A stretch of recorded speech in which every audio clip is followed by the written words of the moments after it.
Araw-araw niyang tinutugtugan ng mga kanta ang isang tahimik na batang babae. Ngunit hindi niya kailanman naisip na ang kanyang gitara na kanyang kaibigan ang magiging susi sa pagbukas ng isang kamanghamanghang bagay. Isang hapon ng tag-init sa masiglang lungsod ng Cebu, si Gabriel, isang batang musikero na may edad na 25, ay nagising sa kanyang munting kwarto na pansamantalang inayo sa isang abandonadong gusali kung saan maraming walang tirahan ang sumisilong. Ang pag-ungol ng kanyang tiyan ay hudyat ng kawalan ng pagkain. Ang huling matinong pagkain ay tila isa na lamang malabong alaala. Kinusot niya ang kanyang mga mata at nahulog ang magulo niyang buhok sa kanyang mukha. Ang magulong balbas ay nagdagdag sa kanyang di maayos na itsura, ngunit may di mapagkakailang alindog sa kanyang pagod na mukha. Ang kanyang mga kayumangging mata ay parang mga bintana ng isang puno ng lalim at lungkot. Ang bawat kislap sa mga ito ay nagpapakita ng bigat na tila hindi kayang dalhin ng sinuman mag-isa. Sa kabila ng lahat, tumayo siya ng may determinasyon. Alam niyang may tungkuling kailangan niyang gampanan. Kinuha ng binata ang gitara na nakasandal sa pader. Luma na ito dahil sa tagal at walang humpay na paggamit. Ngunit nagagawa pa rin itong lumikha ng musikang kasing ganda ng dati. Ipinadaos-os ni Gabriel ang kanyang mga daliri sa mga kwerdas. Inaayos ang bawat isa upang masiguro na perpekto ang tunog nito. Nang masiyahan, nagpaalam siya sa kanyang kapwa palaboy at lumabas sa abandonadong gusali, hawak ang gitara sa kanyang kamay. Pagdating sa parke, pumuwesto ang binata sa dati niyang lugar, isang maliit na sulok sa lilim ng malaking puno. Sinimulan niyang tugtugin ang melodiya na umaalingaw-ngaw sa buong parke, humahalo sa mga ingay ng lungsod. Lumipas ang mga oras, ngunit nakakalungkot na maliit lamang ang halagang nalikom sa kanyang lalagyan. Tila hindi siya siniswerte sa araw na yon, subalit nagpatuloy siya, kanta pagkatapos ng kanta, umaasang may titigil upang makinig. Bandang tanghali, binilang niya ang mga bariyang nakalap, sapat lamang para sa isang hamburger at soda. Bagaman kakaunti ito, nagpapasalamat pa rin siya dahil ito'y sapat na. Ngunit sa sandaling iyon, hindi alam ni Gabriel na magbabago ang kanyang buhay sa paraang hindi niya kailanman inaasahan. Bago mamuhay sa kalsada, si Gabriel ay isang talentado at may pag-asang sumikat bilang musikero. Nang siya'y bata pa, lumipat ang kanyang pamilya mula Cagayan patungo Cebu upang magtayo ng bagong buhay doon. Lumaki siya na pinapanood ang mga artista at nahulog ang kanyang puso sa gitara. Sa pamamagitan ng maraming pagsusumikap, nagawang makabili ng kanyang ama ng isang luma at gamit na gitara. At ito'y ibinigay sa kanya bilang regalo, isang pangarap ng batang lalaki na natupad. Subalit dahil sa sunod-sunod na malungkot na pangyayari, gaya ng pagkamatay ng kanyang mga magulang dahil sa sakit at sunod-sunod na problemang pinansyal, nauwi siya sa pagkawala ng lahat ng kanyang pag-aari at napilitang manirahan sa lansangan. Sa kabila ng kanyang mahirap na kalagayan, hindi kailanman sumuko si Gabriel sa musika. Ang tanging naiwan sa kanya mula sa dati niyang buhay ay ang gitara na regalo ng kanyang ama, at mula noon ang tanging kasama at pinagkukunan niya ng kita.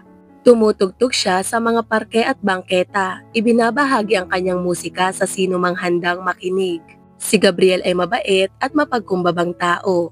Palaging nagpapasalamat sa mga tumitigil upang makinig at nagiiwan ng barya sa kanyang kahon. Nangangarap siya ng araw na magkakaroon siya muli ng lugar na matatawag na tahanan at makakabalik sa malaking entablado. Subalit hanggang sa dumating ang araw na yon, patuloy siyang tumutugtog ng kanyang gitara sa kalsada. Ipinapakalat ang kanyang musika sa sino mang nangangailangan ng kaunting aliw at pag-asa. Habang tinutugtog niya ang kanyang melodiya, nagsimulang magtipon ang mga tao sa paligid niya, naiintrigang alamin kung ano ang nagaganap.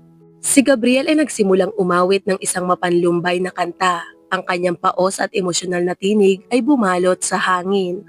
Ang ganda! Sigaw ng mga tao, puno ng kasabikan habang tumitigil upang makinig. Mabilis na lumambot ang kanilang mga tensyonadong ekspresyon at sa mukha ng ilan ay unti-unting tumulo ang mga luha. Naririnig nila ang lungkot at sakit sa tinig ng binata, ngunit may kasamang bahid ng pag-asa at kagandahan na bumabalot sa melodiya ng kanyang gitara. Ang mga taong dumaraan sa parke ay nagsama-sama sa paligid ng binata. Tinatamasa ang kanyang kanta at nag-aabot ng ilang barya bilang pasasalamat. Ngumiti sila, nagpalakpakan at nag-iwan ng ilang barya pa bilang tulong. Ang galing ng batang ito, sabi nila. Sa pagtatapos ng araw, nang magkalasan ang mga tao, tiningnan ni Gabriel ang kanyang kahon ng donasyon at nakita niyang nakalikom siya ng isang malaking halaga. Ngumiti siya, nagpasalamat sa suporta ng mga tao. At ganoon ang kanyang araw-araw. Gigising, aayusin ang tono ng kanyang gitara, tutugtog at titingnan kung gaano ang kanyang kinita mula sa kanyang musika. May mga araw na maganda ang kita at may mga araw na mahina. Ngunit patuloy siyang umaasa na darating ang araw na malalampasan niya ang kanyang kalagayan. Hanggang isang araw na tulad ng pangkaraniwan, natagpuan ng binatang palaboy ang sarili niyang nakaupo sa isang sulok ng parke, hawak ang gitara sa kanyang kandungan. Tumugtog siya ng ilang nota, sinusubukang mahanap ang tamang melodiya para sa susunod niyang kanta. Sa paligid niya, ang ilan ay nagmamadaling dumaan, habang ang iba'y tumitigil ng ilang segundo upang makinig sa kanyang tugtugin. Biglang napansin ni Gabriel na may nakatayo malapit sa kanya. Nagmamasid at puno ng kuryosidad. Tumingala siya at nakita ang isang batang babae na may kayumangging buhok at malalaking mga mata na nakatingin sa kanya. Ang batang babae na tila mga 8 taong gulang ay may daladalang pink na backpack sa kanyang likod. Nakita na niya ang batang ito ng ilang beses, naglalakad-lakad sa parke. Inakala niyang nakatira ito sa malapit dahil palagi itong dumaraan kapag pauwi mula sa paaralan. "Hello, munting bata. Kamusta ka?" Bati ng binata, ngunit hindi sumagot ang batang babae at ngumiti lamang. Ngumiti ang binata sa batang babae at nagpatuloy sa pagtugtog. Lumapit pa ito sa tabi niya, ipinatong ang baba sa kanyang mga kamay. Sa di maipaliwanag na dahilan, nakadama si Gabriel ng kakaibang sigla dahil sa presensya ng bata at nagpatuloy siya sa pagtugtog. "Mahilig ka ba sa music?" Tanong ni Gabriel. Muli, hindi sumagot ang bata, tumango lamang ito. Habang tumutugtog, napansin ng binata na labis ang atensyon ng bata sa kanyang musika. Pumikit ito at marahang tumango, sumusunod sa ritmo ng kanyang tugtugin. Napansin ni Gabriel na isa siyang masugid na tagapakinig kaya naisip niyang tumugtog ng espesyal na kanta para sa bata. "Kung nagugustuhan mo ito, tutugtog ako ng isang cool na kanta. Gusto mo bang marinig?" Tulad ng dati, tumango lang ang bata bilang sagot. Sinimula ng binata ang isang banayad na kanta na para bang lumulutang sa hangin. Ang kanyang tinig ay kaakit-akit at bagay na bagay sa kasalukuyang sitwasyon niya. Dumilat ang bata at tumingin kay Gabriel, may bahagyang ngiti na parang nahihiya. Tila nabighani siya sa kanta at si Gabriel naman ay nakadama ng kakaibang saya habang tumutugtog para sa kanya. Nararamdaman ni Gabriel na ang kanyang musika ay tumatago sa puso ng bata sa isang natatanging paraan. Isang bagay na lampas pa sa mga nota at kwerdas na kanyang tinutugtog. Nang matapos siya, masiglang pumalakpak ang bata. "Maraming salamat, munting kaibigan," sabi ni Gabriel bilang pasasalamat. Tumayo ang bata para umalis, ngunit bago lumakad, naghulog ito ng ilang barya sa kahon ng binata at naglakad palayo. Lumilingon-lingon habang nakangiti. Napukaw ang damdamin ni Gabriel sa presensya ng bata at tahimik siyang nagpasalamat sa pagkakataong makapaglaro ng musika para sa isang espesyal na tagapakinig. Kinabukasan, bumalik siya sa parehong parke bitbit ang kanyang gitara at laking gulat niya nang makitang muli doon ang bata, tila hinihintay siya. Tumakbo ito papalapit sa kanya, may maliwanag na ngiti sa mukha at umupo sa tabi niya na parang matagal na silang magkaibigan. "Hi, munting kaibigan, kamusta ka ngayon?" Subalit tulad ng dati, hindi ito sumagot at tumango lamang. Doon, napansin ni Gabriel ang isang bagay. Ang bata ay hindi nakapagsasalita. Siya pala ay pipi, bagamat naririnig niya ang lahat. Sa kabila nito, nagsimula silang bumuo ng isang kakaibang pagkakaibigan sa pamamagitan ng mga kilos, galaw at syempre musika. Masaya si Gabriel tuwing bumabalik ang bata araw-araw, kaya't palagi siyang tumutugtog ng magagandang kanta. Kabilang ang ilan sa kanyang mga paborito para lamang sa kanya. Tahimik na nakikinig ang bata, maingat na sinusunod ang ritmo ng musika sa pamamagitan ng pag-indayog ng kanyang ulo. Habang lumilipas ang mga araw, napansin ni Gabriel ang ilang bagay na nakapagbigay sa kanya ng katanungan. Bakit kaya palaging mag-isa ang bata? Nasaan ang kanyang mga magulang? At bakit hindi nagbabago ang kanyang suot? May lace sa damit at itim na sapatos. Sa kabila ng mga tanong na ito, naging magkaibigan silang dalawa. Ginugol nila ang maraming oras na magkasama. Binabahagi niya sa bata ang kanyang mga kwento tulad ng kung paano niya minahal ang musika at ang matagal niyang pangarap na matutong tumugtog ng gitara mula pa noong siya'y bata. Ikinuwento rin ni Gabriel kung paano nawala ang kanyang pamilya at kung paano siya nauwi sa pamumuhay sa lansangan. Tahimik namang nakikinig ang bata, nakatuon ang buong atensyon sa kanyang mga sinasabi. Madalas, itinuturo ng bata ang gitara at ngumingiti. Bagamat hindi nauunawaan ang nais iparating ng bata, si Gabriel ay laging sumasagot. Oo, napaka-espesyal ng gitarang ito. Sa presensya ng bata, natagpuan niya ang hindi inaasahang saya. Naging tila ilaw ito sa kanyang buhay, nagbibigay ng pag-asa sa gitna ng kanyang paghihirap.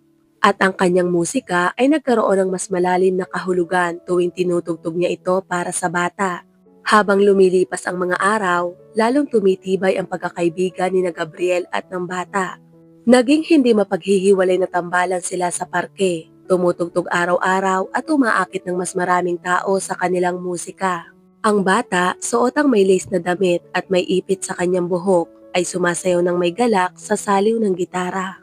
Tumitigil ang mga tao upang panoorin ang binatang musikero at naririnig ang kanilang papuri.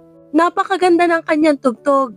Ang mga ngiti sa kanilang mga mukha at ang mga malalakas na palakpakan pagkatapos ng bawat pagtatanghal ay patunay ng paghanga nila. Ang presensya ng bata sa buhay ni Gabriel ay nagbigay ng liwanag sa kanyang madilim na kalagayan. Araw-araw, nagpapasalamat si Gabriel sa Diyos para sa pagkakilala niya sa batang iyon na tila isang biyaya sa kanyang buhay. Ang pagsayaw ng bata sa tabi niya habang tumutugtog ay nagbigay ng kakaibang saya sa mga tao. Dahilan upang makakuha siya ng mas maraming tip kaysa dati. Hatid nito ang isang kaligayahang matagal na niyang hindi nararamdaman at isang ginhawang hindi niya inaasahan. At sigurado siyang ang bata ang dahilan kung bakit gumaganda ang takbo ng kanyang buhay. Samantala, ang katotohanang malapit ng mabunyag ay isang bagay na hindi inaasahan ni Numan. Isang revelasyon na magpapabago ng lubusan sa buhay ng binata. Lumipas ang mga buwan. Nagising si Gabriel sa malamig na umaga at tulad ng nakagawian, pumunta siya sa parke upang hintayin ang batang babae. Umupo siya sa kanyang paboritong pwesto, inilagay ang gitara sa kanyang kandungan at naghihintay na muli siyang makasama. Ngunit sa araw na yon, nanghihina ang pakiramdam ni Gabriel kaysa dati.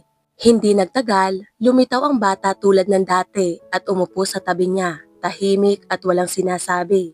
Sinubukan ni Gabriel na batiin siya ng isang ngiti. Ngunit kapansin-pansin ang pamumutla ng kanyang mukha at ang panghihina sa kanyang ekspresyon. Nalaman na si Gabriel ay may iniindang isang bihira at nakakapanghinang sakit na kilala bilang myasthenia gravis. Ang kondisyong ito ay umaapekto sa mga kalamnan at nervous system, nagdudulot ng panghihina ng mga muscles na lumalala kapag siya'y pisikal, na aktibo at bahagyang bumubuti kapag nagpapahinga. Kung hindi maagapan o magamot, maaaring humantong sa myasthenic crisis. Mga yugto ng matinding panghihina ng kalamnan, partikular sa mga muscles na responsable sa paghinga, na maaaring magdulot ng panganib sa buhay. Natuklasan ni Gabriel ang kanyang karamdaman ilang taon na ang nakalipas, noong kasama pa niya ang kanyang mga magulang. Noon pa lang, napapansin na niyang madalas siyang nakakaramdam ng matinding pagkapagod at hirap sa paggawa ng mga simpleng pisikal na gawain. Gayunpaman, dahil sa kawalan ng pera, hindi niya nagawang makapagpagamot ng maayos. Sa halip, natutunan niyang mamuhay kasama ang sakit. Pinipilit magpatuloy kahit na alam niya sa kanyang sarili na lumalala na ang kanyang kalagayan. Ginawa ni Gabriel ang lahat ng kanyang makakaya upang manatiling malusog. Sinisikap kumain ng maayos at magpahinga tuwing may pagkakataon. Ngunit napakahirap ng buhay sa lansangan. Hindi niya mapanatili ang kontrol sa kanyang sakit o makakain ng sapat. Unti-unti, napansin na niyang mas madalas at mas matindi na ang mga pag-atake ng panghihina. Sa kabila ng pag-asang ibinigay sa kanya ng musika at ng presensya ng batang babae, alam niyang malubha ang kanyang kalagayan at kailangan ng medikal na atensyon. Subalit dahil wala siyang pera o anumang mapagkukunan, pakiramdam niya ay wala siyang magawa at nawawala na siya ng pag-asa. Halatang pagod na pagod siya nung araw na yon at nang umupo ang maliit na bata sa tabi niya at tumingin sa kanya ng may pag-alala, sinabi niya, "Hello, medyo mahina ang pakiramdam ko ngayon." Aniya sa kanyang paos na boses na may bahid ng lungkot. Sinubukan ni Gabriel na tumugtog ng ilang nota sa kanyang gitara para sa bata, ngunit tila naubos na ang kanyang lakas. Tiningnan siya ng bata na may malinaw na pag-alala sa kanyang mga mata. Pagkatapos, kinuha nito ang ilang dalang oranges mula sa kanyang bag at inilagay ang mga ito sa tabi niya sa bangko. Nakita ng binata ang ginawa nito at nagliwanag ang kanyang mga mata sa pasasalamat. "Salamat," sabi niya habang nagsisimulang balatan ang isa sa mga oranges gamit ang nanginginig na mga kamay. Habang kumakain, napansin ni Gabriel na nakatitig pa rin sa kanya ang bata. Ang ekspresyon nito ay parang may gustong sabihin. "Ano yon? Huwag kang mag-alala, okay? Ayos lang ako. Kailangan ko lang ng pahinga." Bagamat tahimik, naipakita ng bata ang kanyang pagkabahala sa pamagitan ng isang pagmamahal na tingin. Bahagya itong tumango, tila nagtatanong kung may kailangan pa siya. Ngumiti si Gabriel na antig sa kabutihan ng bata. "Nakakatulong ka na. Ang presensya mo ang nagpapagaan ng pakiramdam ko araw-araw." Sabi niya, taus-pusong nagpapasalamat. Itinuro ng bata ang gitara at tumingin sa kanya ng tuwid sa mga mata na para bang hinihikayat siyang tumugtog. "Mukhang hindi ko kayang tumugtog para sa iyo ngayon. Pasensya na." Ngunit sa sandaling iyon, biglang nanlumo ang kanyang katawan at pumikit siya, ang matay puno ng luha. Alam niyang mabilis nang nauubos ang kanyang oras, ngunit ang malaman na naantig niya ang puso ng bata at na may isang taong nagmamalasakit sa kanya ng ganoon ay nagdulot sa kanya ng tunay na kaligayahan. Nakapikit pa rin ang kanyang mga mata at puno ng damdamin ang tinig niya nang sabihin, "Malaking bagay sa akin ang pagkakaibigan natin, maliit na dalaga." Magkasama silang nanatili sa katahimikan, pinagmamasdan ang galaw ng mga tao sa parke. Papalubog na ang araw at isang gintong liwanag ang bumalot sa tanawin. Doon sa bangkong iyon sa parke, lumakas ang isang hindi nakikitang ugnayan sa pagitan ni Gabriel at ng maliit na bata. Isang ugnayang isinilang mula sa himig ng isang kanta at sayaw ng isang dalisay na kaluluwa. Lumipas ang mga araw at lalo pang lumala ang kalusugan ng palaboy. Kahit bata pa, napansin ng dalagita na unti-unti siyang nanghihina. Isang araw, nagising si Gabriel sa isang lugar na hindi niya kilala. Nakahiga siya sa isang kama, mahina at matamlay, habang bumabalot sa kanya ang panghihina. Nang mapagtanto niyang dinala siya sa isang kanlungan matapos siyang himatayin sa lansangan. Napuno ang kanyang isipan ng takot at kawalang katiyakan tungkol sa hinaharap. Natakot si Gabriel na kung hindi siya gagaling o makakahanap ng solusyon sa kanyang mga problema sa kalusugan, baka hindi na niya kayanin ang susunod na krisis. "Anong gagawin ko, Diyos ko? Hindi ko na kaya ang ganitong buhay." Naisip ng kawawang lalaki habang inaasikaso siya ng mga voluntaryo, binibigyan ng gamot at kinakailangang pag-aalaga. Hindi na niya napigilan ang kanyang mga luha. Pakiramdam niya'y napakahina at walang magawa habang iniisip kung paano kaya kung iba ang naging takbo ng kanyang buhay. Unti-unting nawawala ang pag-asa habang dumadaloy ang luha sa kanyang pisngi. Bukod sa sarili niyang kalagayan, nag-alala rin siya para sa maliit na bata. Pupunta siya doon pero hindi niya ako makikita. Aakalain niyang wala na ako. Kawawa naman siya. Naisip ni Gabriel habang pinanghihinaan ng loob. Subalit sa gitna ng kanyang kahinaan, may isang bagay na biglang nagbigay liwanag sa kanya. Sa pintuan, nakita niya ang isang maliit na figura na nakatayo. Ang kanyang mga mata ay puno ng kabaitan at malasakit habang tinitingnan siya mula sa malayo. Hindi nagtagal, tumakbo ang bata papunta sa kanya. Ang maliit niyang puso'y tumitibok ng may pakikiramay. Siya'y napaiyak nang maunawaan niyang kahit sa katahimikan, may isang tao na tunay na nagmamalasakit sa kanyang kalagayan. Ang mga luha ng palaboy ay nagkaroon ng bagong kahulugan, halo-halong emosyon na umaapaw mula sa kanyang kalooban. Lumapit ang batang babae, ang kanyang mga matay nagkikwento ng pagkaunawang lampas sa mga salita. "Hoy, munting kaibigan, paano mo ako natagpuan? At ang mga magulang mo, hindi ba sila nag-aalala sa iyo?" Umiling lamang ang bata at ngumiti. Naramdaman niya ang isang nakakaaliw na init na pumuno sa kanyang puso. isang pakiramdam ng malalim at tunay na pagkakaibigan.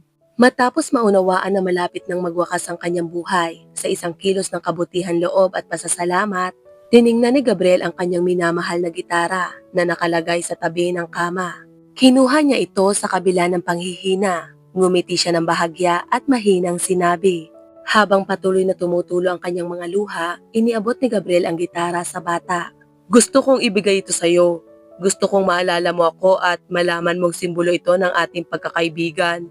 Ngunit eksaktong sa sandaling iyon, nangyari ang hindi inaasahan. Iniunat ng bata ang kanyang maliit na braso at habang iniaabot ito ni Gabriel, biglang bumagsak ang gitara sa sahig.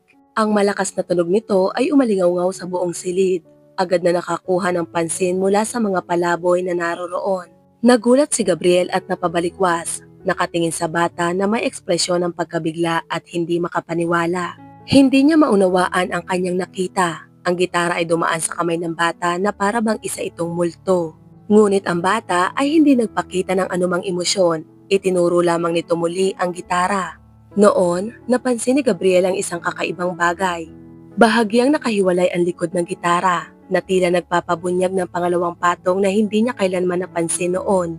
Agad niyang tinanggal ang takip at tumambad ang isang nakatagong kompartamento. Sa loob nito, may isang dokumento at isang litrato. Ang dokumento ay isang lumang sertipikong nagpapatunay na ang gitara ay gawa ni Antonio Torres Horado, ang kilalang tagapaglikha ng modernong gitara. Halos hindi makapaniwala si Gabriel.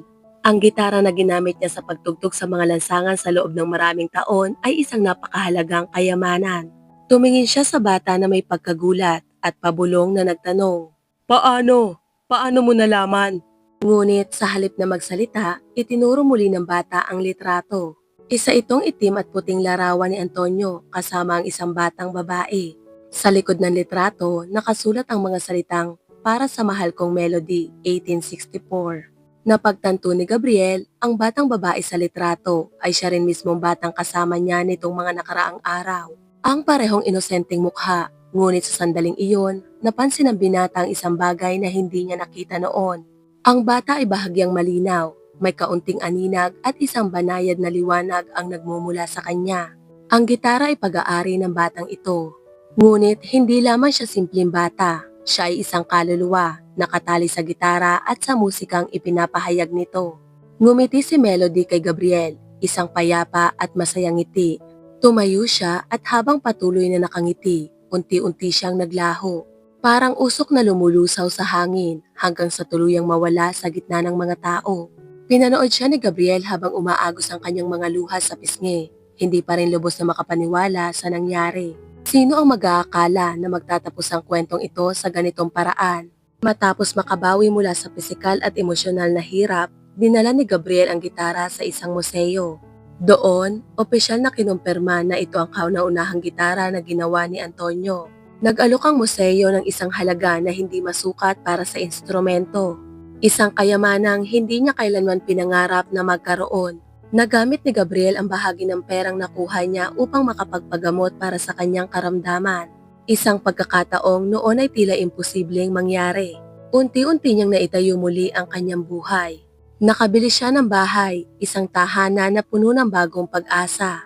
Sa bahagi ng natirang pera, nagtayo siya ng tindahan ng mga instrumentong pangmusika. Isang lugar na naging patunay ng kanyang pagmamahal sa musika na hindi kailanman naglaho. Patuloy siyang tumugtog. Bawat nota, bawat melodiya ay naging alay sa kanyang mga magulang na siyang nagbigay sa kanya ng napakagandang gitara.